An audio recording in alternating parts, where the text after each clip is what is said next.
Hello, Imana igumugisha wafunguye kino kiganiro. Amazina yanjye nitwa Sandrine. Welcome to the best of the best YouTube channel in Rwanda. Yes, mu kwizera ndabyizeye ko iyi YouTube channel izaba YouTube ya mbere mu Rwanda y'agatangaza. Alright? Yes, so this is another episode of I Learn, You Learn, We Grow Together. Yes, so umuntu mushyashya hanga hari igitabo turi gusoma cyitwa 7 Things I Badly Want to Tell Women by Dr. Pastor Kingsley Okonkwo. Mu kinyarwanda bivuze ngo ibintu shaka kubwira abagore, ariko cyanditswe n'umugabo. Nivuga ngo ibintu umugabo ashaka kutubwira desperately, mbese yumvishe nta mahwemo afite paka bitubwiye. Okay, so ni ibiki umugabo ashaka kubwira abagore? This time ntabwo ari umugore uri kutubwira, ahubwo ni umugabo uri kutubwira. Ariko nimba utarabonye episodes zabanje, please and please, video ziri kuri YouTube channel, ushaka kureba izabanjije kino gitabo cyangwa se iyi episode, kuko aho tugeze turimo turanakirangiza. Topic y'uyu munsi iravuga ngo ni wowe gishoro cya mbere kandi gikomeye kurusha ibindi byose. Wowe ubwawe ni wowe gishoro cya mbere ukwiye kwishoramo. Yagaragaje yuko abagore dufite ikibazo, muratwihanganira nimba hari utuntu tw'urusaku cyangwa se umuyaga mwinshi twakoreye hanze kubera ko mo imbere nta mashanyarazi ahari, so bear with us, please bear with us, ariko nizere ko ndi kuvuga muri kubyumva. So muri iki gitabo Kingsley Okonkwo, Dr. and Pastor, umupasiteri umaze imyaka 15 mu rushako, yarize kugera ku rwego rwa doctorate, kandi n'umukansara mu bintu bijyanye n'urushako, marriage n'abagore muri rusange. So muri iki gitabo, muri episode yacu cyangwa se muri topic yacu ya ni wowe gishoro gikomeye kurusha ibindi, yagaragaje yuko abagore dufite imyumvire yo kumva yuko nubona umugabo nibwo uzishima, nubona umugabo nibwo uzagera kuri byinshi, nubona umugabo nibwo uzagera ku byo wumva wifuza kujyaho muri cyangwa se nibwo uzumva wuzuye. Ariko nyamara yavuze yuko ahubwo ugomba kuba wishimye, wanyuzwe n'ubuzima ubayemo, wumva wuzuye we nkawe ku giti cyawe, kugira ngo ubashe kubona umugabo uzagufasha kugera ku byo ushaka kugeraho. Mu yandi magambo, ntago umugabo ari uza kukuzuza, ahubwo urabanza ukuzura, noneho umugabo akaza asanga ikintu cyuzuye akakinjiramo. Ibyo twagiye tubivugaho kenshi, twagiye tugaragaza imbaraga z'umugore, uburyo Imana yaturemyemo, ibyo dushaka kugeraho n'imbaraga zacu muri rusange. Tugaragaza ko umugabo ataza kutwubaka nk'abagore, ahubwo umugabo agomba kuza agasanga twuzuye, akishimira ibyo asanze, akanezererwa mu byo asanzwe, akenjoyinga ibyo asanze, ndetse ahubwo umugore ari ugomba kongera agaciro kenshi ku mugabo kurusha uko umugabo agomba kumva. Tugomba kumva ko umugabo ari ugomba kutwongeraho agaciro kenshi. Alright? Yes. So muri iyi episode ndimo ndayisoma, nibutse ikintu mama wanjye ejo ndi yambwiye, avuga ngo why are you looking for the right person? Are you the right person yourself? First be the right person and then you will get the right person. Mu kinyarwanda mama yari kumwira ati, kuki ushaka ngo umugabo ukwiriye? Wirirwa ushakisha ngo umugabo ukwiriye, umugabo tuberanye, umugabo dukwiriye, umugabo uzankunda nkuko mbyifuza. Ese wowe urakwiriye? Wakabaye ahubwo wirema mu buryo bwawe, ubanza kuba umuntu wuzuye ukwiriye, none wa mugabo akazaza asanga nawe ubwawe ukwiriye. Naho naza agasanga udakwiriye, ne yaba we akwiriye azaguta. Alright? Yes. So ikintu cya mbere tugiyeho inama Dr. and Pastor Kingsley Okonkwo, cya mbere no kuvuga ngo ni wowe gishoro cya mbere, ishoremo amafaranga. Yavuze ngo ikibazo cy'abagore ni uko muri iyi minsi twishyiramo amafaranga ariko ntabwo twishoramo amafaranga. Tuvuga nk'urugero, ifashe 500 ukagenda ukajya kwigurira imyenda, ukagurira amashakoshi meza agezweho, ukajya muri salo, ugakora inzara, ugakora imisatsi, wishyizamo amafaranga ariko ntabwo wishoyemo amafaranga. Kwishoramo amafaranga ni iki nk'umugore? Ni ukujya ku ishuri ukiga, ni ukujya mu makonferensi atandukanye kugira ngo umenyane n'abantu batandukanye, ni ukwihugura mu kazi ukora cyangwa se muri kariyeri yawe, ni ugushaka uburyo ukuza imico yawe, ugahindura imico yawe wumva idakwiriye, uburyo uvugamo, amagambo ukoresha uvuga, uburyo ugendamo, uburyo wambaramo, uburyo ukoramo ibintu, uburyo ufata abantu, ibintu byose muri rusange ukabikoraho cyangwa se ukabyubura cyangwa se ukiga uburyo wabyimprovinga. Ariko kwishyiramo amafaranga no kwishoramo amafaranga ni ibintu bitandukanye, ni ibintu bitatu. Icya mbere ugomba kwireba ukavuga uti, se ubwenge bwanjye bungana iki? Ubumenyi bwanjye bungana iki? ese umuntu ambonye cyangwa se akamvugisha yabona ko n'umuntu w'umunyabwenge? Ese abantu banzi bababaje se kanaka ateye gutya na gutya, ijambo ubwenge ryazamo? Agira ibitekerezo bizima, ni umunyabwenge, atekereza kure, abaza utuntu. Description nk'iyi, hari ba bagore uba uzi mu buzima bwawe, nimba ubazi uri umunyamahirwe, ariko nimba utanabazi ufite ikibazo.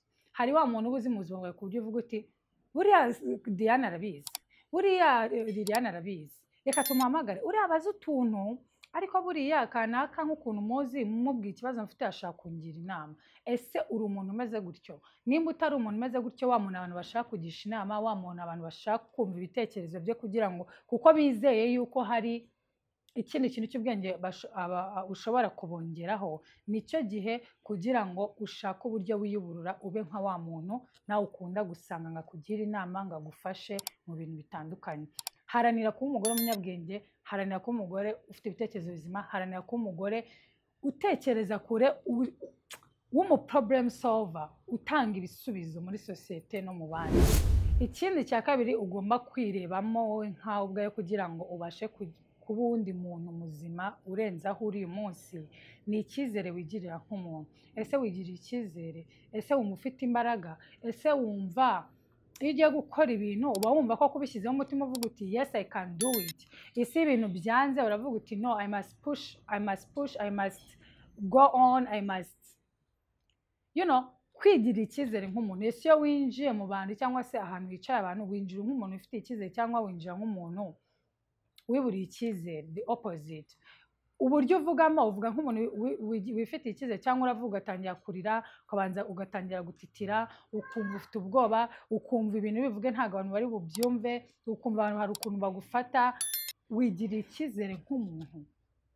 Nimba nta cyizere wigira cyangwa se ujya wisanga muri izo situwasiyo zo kumva ntabwo ufite ubwoba bwinshi, wumva amajwi menshi mu mutima wakubwira ngo ntacyo uzageraho, ntacyo umaze, kubaho ntacyo bimaze, n'ubundi nabyo biri bupfe, nicyo gihe ngo ubishyireho iherezo. Hari video ngiye gukora vuba aha ngaha izasobanura uburyo ushaka kwivana muri iyo situwasiyo yo kumva nta cyizere wigirira, ukimprovinga yo confidence, ukabasha kuba umuntu ukomeye mu mutwe no mu mubiri, ufite na controle ku marangamutima yawe. Alright? Ikindi cya gatatu ni imico yawe. Imico yawe guys, nanjye nk'umuntu nkunda kubabwira ko I learn, you learn, we grow together. Imico yawe ni ikintu cy'ingenzi. Nanjye hari imico myinshi mibi nagiraga, nagiye mpindura bitewe n'uko nakoraga self assessment cyangwa se kwireba nkavuga ni ese ako buriya ntabwo nakoze neza hariya, ako buriya birankwiriye nk'umuntu w'umukobwa, nk'umuntu w'umugore, nk'umuntu w'umukristo, ku myaka yanjye ikintu kirankwiriye. Bigendana n'uburyo ugira igihe cyo kwitekerezaho ukinenga, bigendana n'uburyo ugira igihe cyo kwicara hamwe umuntu akaguha impanuro kandi ukazumva, bigendana n'igihe ufata umuntu akagucyaha kandi ukabyemera, uburyo wemeramo amakosa yawe, uburyo usabamo imbabazi, n'uburyo wigaye ukaninenga nk'umuntu kugira ngo uhindure imico yawe. Alright? So ugomba kureba imico yawe ukayisesengura. Nanjye n'uyu munsi ndakiga, hari ibintu n'uyu munsi nyikora nkabona ntabwo ari byiza, nkiga nkavuga ni next time I will do better. Iki ngiki ntabwo nakabaye ntagikoze, byaba ngombwa nkajya gusaba imbabazi. So nk'umugore ugomba kuba ufite imico igukwiriye. Yanavuze yuko nk'umugore ugomba kuba uri umuntu ugira ubugwaneza, kindness, utanga, ufata abantu neza, uvugisha abantu neza. My God, dufite abagore bagira umushiha. Let me tell you. Umugore mugahura akakubwira nabi ukabuzi ngo uriya mugore iwe ntihagendwa. Bamwe muri mwebwe hari abagore bashatse ariko abantu iwabo w'umugabo bakaba batajya babasura. Kubera iki? Ufite umunabi, uri ufite umushiha, ubanenga, ubasotora, utotora kariya, ubabwira ibingibi. Imyitwarire yawe mu rugo rwawe ntagaragaza ko uri umugore ufite Imana muri wowe, ko uri umugore ufite ubushizi bw'amanga, ko ugirira abandi neza, ko ufite umutima wagutse wo kwakira ababi n'abeza kandi bose ukiga kubana nabo. Uburyo ufatamo abantu bigaragaza umugore uri we. Iki kintu yagitinzeho cyane, agaragaza ko abagore bagaragara muri Bibiliya bagiye bagera ku bintu bikomeye, yaba ari ba Rebeka, yaba ari ba Esiteri, yaba ari ba Rusi, bari abagore bafata abantu neza, bari abagore badatoranya ngo abangaba ngo ndabubaha kubera ko bafite amafaranga, uyu nguyu ndamwubaha kubera ko afite icyo ari bumfashe, nazi iwanjye uyu nguyu ndamutekera kubera ko nanjye ngiwe yantekera, ariko uyu nguyu utantekera nta n'ikintu afite, nta kintu ndi bumuhereze. Yagiye abigaragaza. Iyo urebye nka Rebeka, inkuru ya Rebeka, uriya mugaragu Esawu, ni Isaka yari yohereje ngo ajye kurambagiriza umugore Yakobo. Yaravuze ngo mana, umugore ndi buhure nawe akampa amazi yo kunywa, agaha n'ingamiya zanjye amazi yo kunywa, ndamenya ko ari we. Ni ukuvuga ngo Rebeka yazanye ikintu cy'ubugwaneza, cyo kugira neza, kindness. Avuga ati yo, ufite inyota reka nguha amazi. Aragenda ajya kuvoma amazi aramuhereza. Ati ariko ndabona n'ingamiya zawe zifite umwuma. Aragenda ajya gufata iki? Amazi, nazo arazuhira. Uriya mugore agahita avuga ati uyu ni we. Kindness. Birangira abaye yinjiye mu gisekuruza cya Yesu, birangira ashatse mu muryango wa Aburahamu, ariwo muryango ukomeye. Mvuga iki ndeka iki? Turebe nde Rusi. Rusi wavuye mu gihugu cy'i Mowabu, akaza ari umunyamahanga, akabwira nyirabukwe ati reka njye guhinga, reka njye gukora, reka njye gushaka icyo turya. Yagera agakora atinubye, akajya mu murima wa Mowabu agakora ibiki byose. Mowabu aje amwitegereje avuga ati nk'umugore ugomba kuba ufite uburyo ufatamo abantu neza. Esiteri yatanze ubuzima bwe kugira ngo afashe ubwoko bw'iwabo. Avuga ati reka njye ibwami nibanyica banyica. So nk'umugore ugomba kuba ufitemo ikintu cya kindness. Nko mu Migani igice cya 11 umurongo wa 24, wenda reka tuhasome. Havuga ngo hari umuntu utanga akwiragiza, nyamara akarushaho kunguka. Kandi hari uwimana birenze urugero, ariko we bizamutera ubukene gusa. Umunyabuntu azabyibuha, kandi uvomera abandi nawe azavomerwa. You understand? Hari umuntu utanga akwiragiza.